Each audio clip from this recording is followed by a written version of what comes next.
चीतों को भारत लाने के पीछे गंभीर वजह है। दोस्तों, भारत में चीतों की गूंज हर तरफ सुनाई दे रही है। हर कोई सिर्फ इसी सवाल को लेकर पीछे पड़ा हुआ कि आखिर इतने सालों बाद चीतों को भारत में क्यों वापस लाया जा रहा है। 70 साल पहले भारत से विलुप्त हो चुके चीते अब वापस भारत की धरती पर लाए जा रहे हैं। पर यहाँ सबसे बड़ा सवाल यह आता है कि इतने सालों तक अगर चीते नहीं थे और वो भारत से विलुप्त हो गए थे तो उन्हें दूसरे देश से वापस मंगवाने की कौन सी जरूरत पड़ गई। क्या इसके पीछे सरकार की कोई बड़ी साजिश है या फिर बात कुछ और है? आज के इस वीडियो में हम इसी सच्चाई को बताने की कोशिश करेंगे। दोस्तों, 1948 में छत्तीसगढ़ के खुले जंगल में 3 चीतों का शिकार किया गया, जिसके बाद 1952 में चीतों को पूरी तरह से विलुप्त घोषित कर दिया गया। और फिर 70 सालों तक देश में चीतों का नामो निशान नहीं था। पर इसका ये मतलब नहीं था कि किसी का इस पर ध्यान नहीं गया। इसके बाद जंगली जीवों के लिए संरक्षित इलाके बनवाए गए, लेकिन फिर साल 2009 में इसके लिए आवाज़ उठाई गई जब wild life trust of India ने राजस्थान में 2 दिन का इंटरनेशनल वर्कशॉप रखा और इसी आयोजन में ये मांग की गई थी कि भारत में चीतों को वापस लाना चाहिए। दुनिया भर के एक्सपर्ट्स इस कार्यक्रम के केंद्र में थे। केंद्र सरकार के मंत्री और संबंधित विभाग के अधिकारी भी थे। कहा गया कि कुछ ऐसे राज्य हैं जहां पर चीतों को रखना सही होगा, जैसे उत्तर प्रदेश, गुजरात, राजस्थान, छत्तीसगढ़ और मध्य प्रदेश।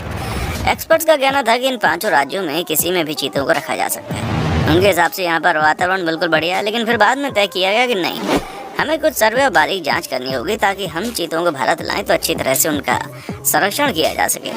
पहले तो लोग सब ईरान से चीतों को मंगवा रहे थे, लेकिन फिर इस ख्याल को होल्ड पर रख दिया गया क्योंकि ईरान के चीतों का जेनेटिक्स अफ्रीकन चीतों से मिलता जुलता है। लेकिन फिर फैसला अफ्रीकन चीतों को भारत लाने के पक्ष में गया। नामीबिया से 8 चीते भारत आ चुके हैं, जिनमें से 5 मादा हैं और 3 नर चीते हैं। मादा चीतों की उम्र 2 से 5 साल के बीच की, जबकि नर चीतों की उम्र 4.5 से 5.5 के बीच में। इनका स्वागत बड़े जोरों शोरों से हुआ। ये सभी चीते नामीबिया से डायरेक्ट ग्वालियर पहुंचते हैं। उसके बाद कूनो नेशनल पार्क में प्रधानमंत्री मोदी द्वारा इन चीतों को बाड़े में छोड़ दिया गया। आपको बता दें कि दुनिया में सबसे तेज दौड़ने वाले इन जानवरों को जब भारत लाया जा रहा था तो उन्हें कुछ भी खाने के लिए नहीं दिया गया ताकि इन्हें कोई परेशानी ना हो। यहाँ तक कि नामीबिया से भारत आने तक के सफर में ईंधन भरवाने के लिए भी कोई ब्रेक नहीं लिया गया। दोस्तों, इन चीतों को 1 महीने तक क्वारंटाइन पीरियड में रखा जाएगा और इस दौरान हर 2-3 दिन में उन्हें खाने के लिए 2 से 3 किलो मीट दिया जाएगा। तमाम चीतों के गले में एक सैटेलाइट वीडियो कॉलर आईडी मौजूद है, जिसकी मदद से भविष्य में उनकी मॉनिटरिंग से लेकर संक्रमण तक हर एक चीज़ को ट्रैक करने में मदद मिलेगी। चीतों में किसी भी तरह का कोई संक्रमण ना हो, इसके लिए जंगल के अन्य मवेशियों का भी टीकाकरण कराया गया है।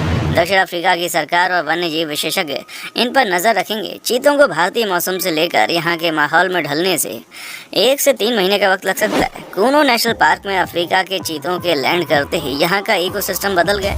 यहाँ रहने वाले तेंदुए अपनी कैट प्रजाति के एक नए वन्य प्राणी से पहली बार मिल रहे हैं। उन्हें बिल्कुल उनकी ऐसी शक्ल वाले चीते आज से 70 साल बाद उनके इलाके में हैं। आपके मन में ये सवाल आ रहा होगा कि चीतों के लिए मध्य प्रदेश के कूनो नेशनल पार्क को क्यों चुना गया। साउथ अफ्रीका के नामीबिया से चीतों को इसलिए लाया गया है क्योंकि वहाँ दिन और रात की लंबाई ठीक उसी तरह होती है जैसे कि हिंदुस्तान में, और यहाँ का तापमान भी अफ्रीका से मिलता जुलता है। मध्य प्रदेश के कूनो नेशनल पार्क में अधिकतम तापमान 42 डिग्री सेल्सियस तक रहता है, जबकि कम से कम तापमान 6 से 7 डिग्री सेल्सियस तक पहुँचता है। विंध्याचल पर्वत श्रृंखला पर बसा मध्य प्रदेश का कूनो नेशनल पार्क मुरैना जिले में पड़ता है।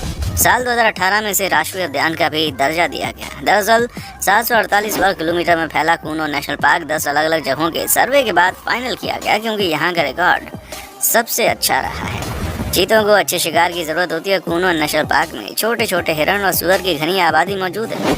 इसके अलावा पूरे पार्क में चीतल, सांभर और नीलगाय की संख्या करीब 25,000 है, यानी चीतों को खाने की कोई कमी नहीं होगी। असल में दोस्तों, चीता हफ्ते में 1 बार शिकार करता है और इसी से उसका काम चल जाता है। चीता एक बार में 7 से 8 किलो मटन खाता है। ऐसा माना जाता है कि चीता अपने शिकार को छोड़कर कहीं नहीं जाता। चीता ज़्यादातर ताकतवर माना जाता है, इसीलिए उसके शिकार में किसी की भी हिस्सेदारी नहीं होती। चीते को 1 महीने में 4 और साल भर में 50 जानवर चाहिए होते हैं। चीते के शावक 3 हफ्ते में मीट खाने लगते हैं और 8 महीने के होते होते चीता खुद अपना शिकार करना शुरू कर देता है। उसे किसी पर निर्भर नहीं होना पड़ता। शिकार करते समय छुपने के लिए चीते अपने शरीर पर बने स्पॉट्स का सहारा लेते हैं। शिकार के अलावा चीतों को पानी की जरूरत होती है। ऐसे में आप देख सकते हैं कि ये कूनो नदी है, इसी के नाम पर पूरे एरिया का नाम कूनो नेशनल पार्क पड़ा है। वैसे तो मुख्य नदी कूनो है, लेकिन इसके आसपास 3 सहायक नदियां भी हैं और इन्हीं नदियों के चलते पूरा इलाका गर्मी भर पानी से भरा रहता है और यहाँ पानी की कोई कमी नहीं होती। और इसी चीज़ को सोचकर चीतों को भी यहाँ पर सबसे पहले लाया गया। इतना नहीं, चीतों के लिए पर्याप्त जगह की ज़रूरत होती है क्योंकि वो 120 किलोमीटर प्रति घंटे की रफ्तार से दौड़ने वाला सबसे तेज जानवर है, जो कि मात्र 3 सेकंड के अंदर 97 किलोमीटर प्रति घंटे की तेज रफ्तार पकड़ लेते हैं। चीता अगर अपनी पूरी ताकत से दौड़े तो 7 मीटर लंबी छलांग लगा सकता है। वैसे तो चीता बिल्ली की प्रजाति का ही जानवर है, पर ये शेर और बाघ की तरह दहाड़ नहीं सकता, लेकिन ये बिल्ली की तरह गुर्राता जरूर है।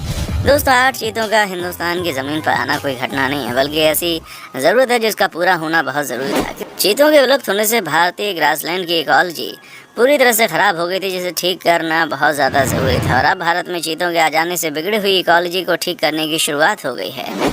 चीतों को भारत में आखिरी बार 1948 में देखा गया था, जिसके 4 साल बाद यानी 1952 में इन्हें भारत में विलुप्त घोषित कर दिया गया। और फिर 1979 से चीतों को भारत में दोबारा से बसाने की प्रक्रिया शुरू कर दी गई। भारत के अलग अलग राज्यों के जंगल चीतों के घर हुआ करते थे, लेकिन पालने और शिकार करने की वजह से देश में चीतों की संख्या धीरे धीरे घटने लगी थी। साल 1947 में राजा रामानुज ने 3 चीतों का शिकार किया था। माना जाता है कि यही भारत के आखिरी 3 जीते हुए चीते थे। ऐसे में जब साल 2009 में भारत के अंदर चीतों को लाने की बात शुरू हुई, उसके कुछ समय बाद ही भारत ने नामीबिया से इसके बारे में अपनी बातचीत शुरू की। लेकिन नामीबिया और दक्षिण अफ्रीका से चीतों को लाने का समझौता जुलाई 2022 में हुआ। इसी समझौते की पहली कड़ी में अब 8 चीते भारत पहुंचे हैं। आपको बता दें, ऐसा पहली बार हुआ है जब कोई मांसाहारी जानवर एक महाद्वीप से दूसरे महाद्वीप में भेजा गया है। हिमालय वाला इलाका छोड़ दिया जाए तो कोई ऐसी जगह नहीं थी जहाँ भारत में चीते ना पाए गए। ईरान, अफगानिस्तान में तो अभी भी एशियन चीते पाए जाते हैं। अफ्रीका में तो ये कई जगह पाए जाते हैं। एशियाई चीते सिर्फ ईरान में मिलते हैं। एक अनुमान के मुताबिक 8000 से कम अफ्रीकी चीते हैं, जबकि दुनिया में 50 से कम एशियाई चीते हैं। दोस्तों मध्य प्रदेश के कूनो नेशनल पार्क में चीते लाए जाने के आहट के बीच आसपास के इलाकों में जमीन के भाव भी आसमान छूने लगे। माना जा रहा है कि चीतों के आने से पर्यटन को भी काफ़ी बड़ा फायदा मिलेगा। 1 अक्टूबर से नेशनल पार्क के दरवाजे आम लोगों के लिए खुल गए हैं, लेकिन तब तक चीतों को क्वारंटाइन पीरियड में रखा जाएगा। उन्हें 2 महीने के लिए पूरा क्वारंटाइन रखा जाएगा। कहा जा रहा है कि दिसंबर महीने में चीतों को खुले में छोड़ा जाएगा। तब जंगल सफारी के दौरान हम लोग चीतों को देख पाएंगे। कूनो नेशनल पार्क के पास के जंगलों में वन विभाग ने चीतों की सुरक्षा के लिए ग्रामीणों को चीता मित्र बताया है, जिसका सीधा सा मकसद है ग्रामीण चीते और तेंदुओं के बीच के फर्क को समझते हैं। गाँव वालों को ये बताया जा रहा है कि इंसानों को चीतों से खतरा नहीं है, क्योंकि चीते कभी भी इंसानों पर हमला नहीं करते। दोस्तों चीता शब्द संस्कृत का मूल शब्द है। इसकी उत्पत्ति संस्कृत के चित्रकाय से हुई है, जिसका मतलब होता है बहुरंगी शरीर वाला। चीते का उल्लेख वेदों, पुराणों जैसे प्राचीन ग्रंथों में भी मिलता है। भारत में सदियों तक चीता के शिकार का प्रचलन रहा है। दरअसल बाघ की तुलना में चीतों पर नियंत्रण करना आसान था। चलते चलते आपको ये भी बता दें, मुगल काल में अकबर ने जमकर चीतों का शिकार किया था। कहा जाता है अकबर के पास 9000 चीते थे। ऐसे में आप अंदाज़ा लगा सकते हैं आज से कुछ सालों पहले भारत में कितनी बड़ी संख्या में चीते पाए जाते थे, जो इतनी जल्दी विलुप्त हो गया। और इसका सबसे बड़ा कारण चीतों का शिकार है, जिसकी वजह से आज हमें दूसरे देश से चीते मंगवाने पड़ रहे हैं।